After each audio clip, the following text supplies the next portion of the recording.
Olá pessoal do Me Salva, continuando então nossa série de aulas sobre hidrostática. Nessa aula a gente vai fazer mais um exemplo de vasos comunicantes.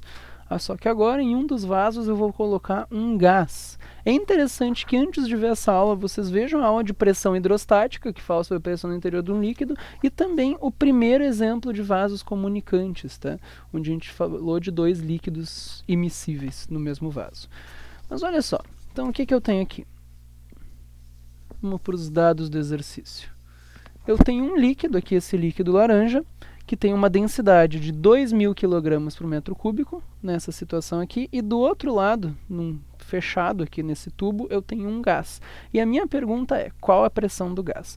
Como que a gente resolve esse tipo de exercício? Olha só, normalmente o que vai ser útil nesse tipo de exercício é tu se dar conta que a pressão na mesma altura e no mesmo líquido tem que ser igual. Mas o que vai te ajudar normalmente é olhar justamente aqui onde tu tem a divisão, nessa altura onde tu tem a divisão do líquido para o gás. Olha só, vamos dizer que esse é o ponto A e esse é o ponto B. Exatamente nessa altura aqui da divisão dos dois. A gente sabe que o ponto A e o ponto B estão na mesma altura e ainda está praticamente dentro do líquido, tu não mudou de meio, eles têm a mesma pressão.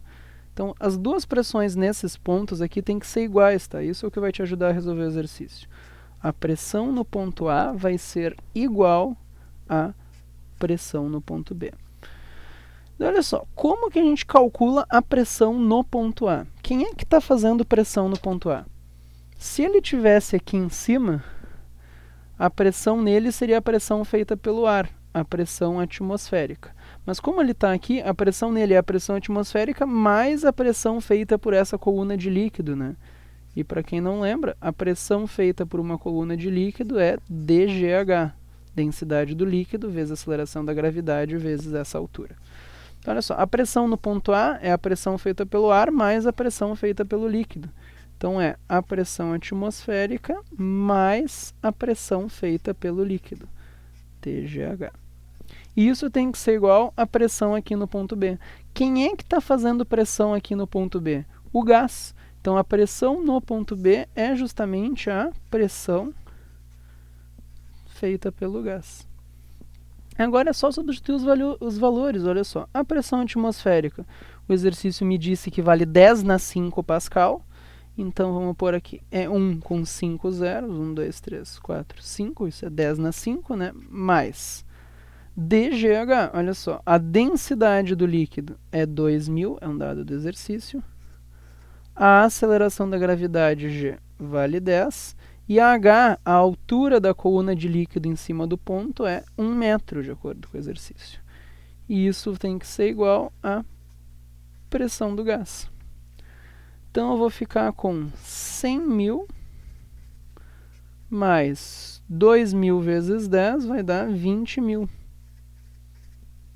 Isso é igual à pressão do gás.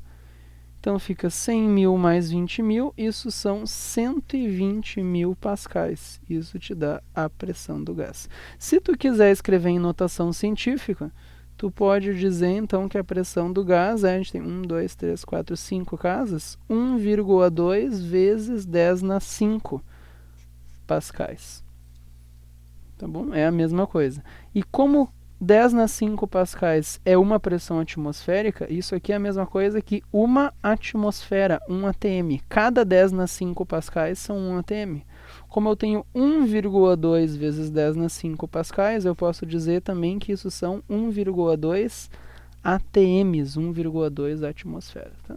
Então, isso aqui seria a pressão do gás. Tu não é obrigado a converter, tá? Depende do exercício. Às vezes as alternativas vão estar em pascal, às vezes em atm. Então, essa seria a resposta. Muito obrigado pela atenção e até a próxima.